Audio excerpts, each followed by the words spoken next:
This is Danica, or you may know her as DW. It's hard to believe that last year she looked at this garden and all she could see was a highlight reel of her biggest flops. They say the first year of homesteading is just about survival. You throw some seeds at the ground and pray something sticks. But looking back, she realizes she made things far harder than they needed to be. We're talking rookie mistakes. Mistakes that led to things like a full-blown crowpocalypse wiping out her seedlings and an entire bed just sitting there, empty. And that one really hurt. And honestly, it was lonelier than she expected. On the quiet days, every gap in the garden and every doubt in her head felt 10 times bigger. She was ready to throw in the trowel, but instead, she made 5 non-negotiable rules that changed everything.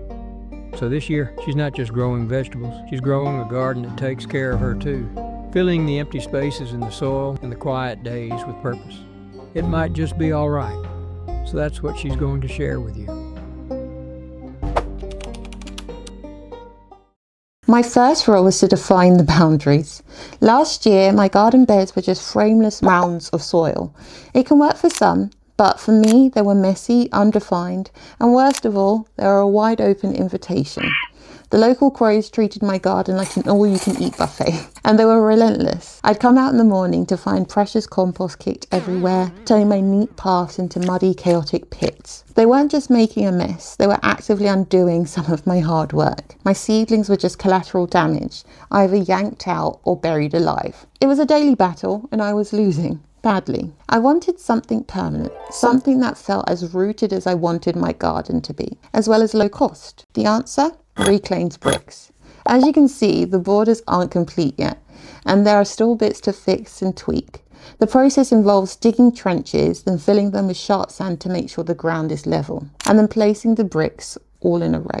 Now, it might be controversial, but I'm locked in, and I'm sure it's one of those projects that's going to look great when it's all done. The bricks have this instant cottage charm, and they last pretty much forever. And most importantly, they create a firm physical barrier. The bricks are stacked tall enough to keep the mulch in, and just tall enough to convince the crows to move on. Once they're in place, I just backfill the inside of the edge with soil to lock them in. Even unfinished, these crisp edges make the whole garden feel a lot more protected. And you know what? The crows are giving up, I think. They still visit, but their ransacking days seem to be over. Now, here's a pro tip I learned the hard way though. Measure your paths first. In my rush to get a lot of things done, I almost made some paths too narrow. Aim for them to be wide enough to fit a wheelbarrow down them. Any narrower and it's a huge pain to even try and kneel down comfortably. Taking that extra second to measure makes sure your beautiful garden and permanent beds are also practical. This rule wasn't just about crow-proofing, it was about creating a sense of order and permanence that I was desperately seeking. It was the first step in taking back some control. My second rule is the one that will save my back and my soil. Stop digging.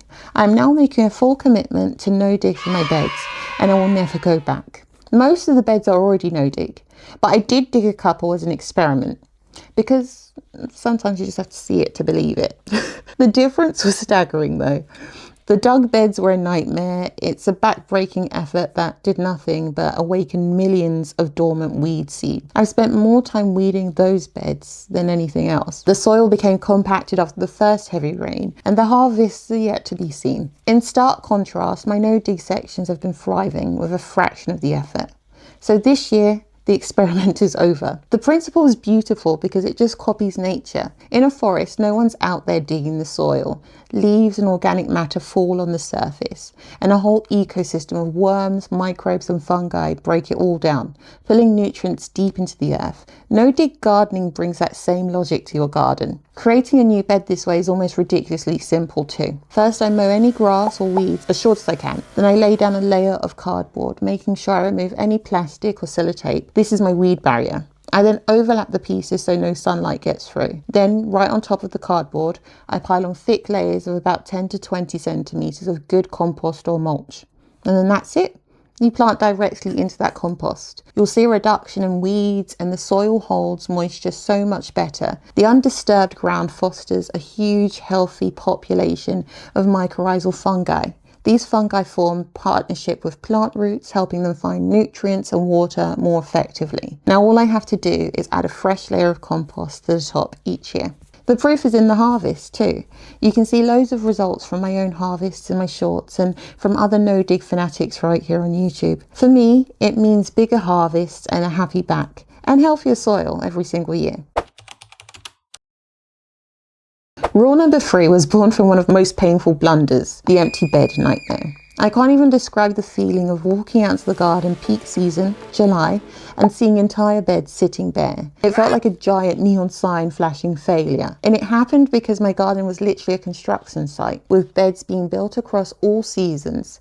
A bed would finally be finished and I would just have no clue what to plant. It was really demoralizing. Now everything is automated by what I call my simple seed sowing calendar. It's a fallback plan to make sure there's never an empty bed again. Fingers crossed. The first mistake I made was trying to grow everything. I had seed packets for 50 different types of onions, 40 different types of carrots, and this calendar just focuses on 8 to 10 basic crops that we actually eat, as well as a few fun ones to try. This calendar is the simple chart that automates some of that thinking. For each of my staple crops, I've listed the best time to sow for my climate. This idea of succession planting and using fillers is the key to beating the empty bed blues. It's a game changer for keeping the garden working in waves. This calendar will take the guesswork and panic out of filling those spaces. If I fall behind or a crop fails, I'll just glance at the chart and replant. In the description, you'll find a link where you can download a copy for free, just so you don't run into the same issues I had last year. Now, if you're finding this helpful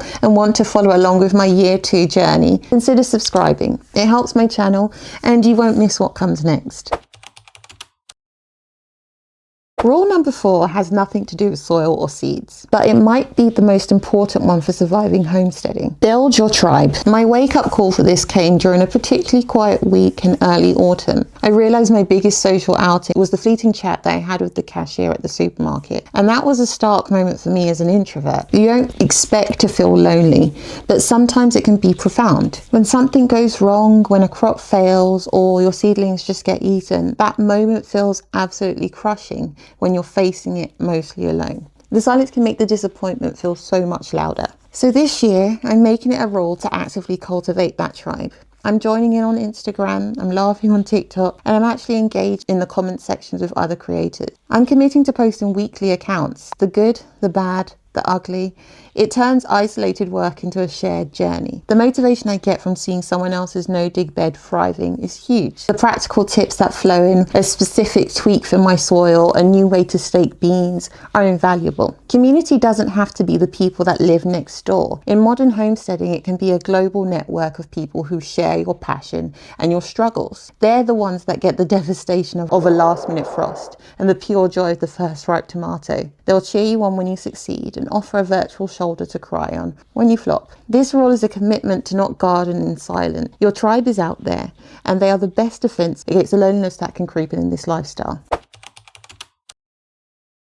Now, my final rule brings it all full circle, from the digital world back to the real one, and it's the heart of a project I'm calling the Grows Back Bed. As much as my online tribe has helped, I was craving a real tangible link to my local community. So this year, that empty spot at the back patch of this land is being transformed. It's becoming the Grows Back Bed, and its entire purpose is to grow surplus. Community gardens have a long history of supplementing food supplies, but not all food banks have the infrastructure to keep fresh food. This project requires me to actively look for and connect with others to figure out when and where these surplus veggies can be supplied. I'm planning it with intention. I'm using my simple seed calendar to fill it with reliable, high-yield crops like broad beans, kale, beetroot, and radish. I'm often left with 4 or more seedlings from just sowing a few more just in case. So from what I'm already doing, I can give my overflow to people locally. But this rule is about more than just the food. It's a strategy for connection. The act of finding organisations that would benefit from this forces me to branch out. It creates a reason for interaction. It gives my gardening a purpose beyond my own kitchen table. In one garden, working a 9 to 5 and homesteading, I can't fix it all, but I can give from what my capacity looks like. It's a way to literally grow food and grow community.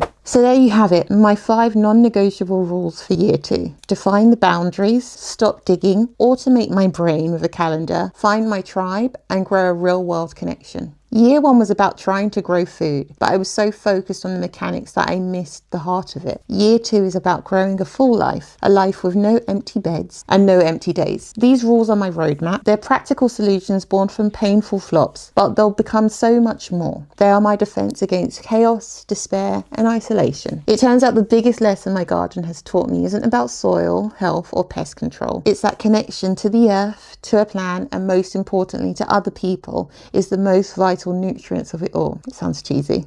Messing up is part of the journey, but it just means that you're trying. Now, I'd love to know, what are you changing in your garden or homestead in 2026? Let me know in the comments below. And if you want to see how these 5 rules play out this season, make sure you're subscribed. Thanks for watching, and I'll see you next Tuesday.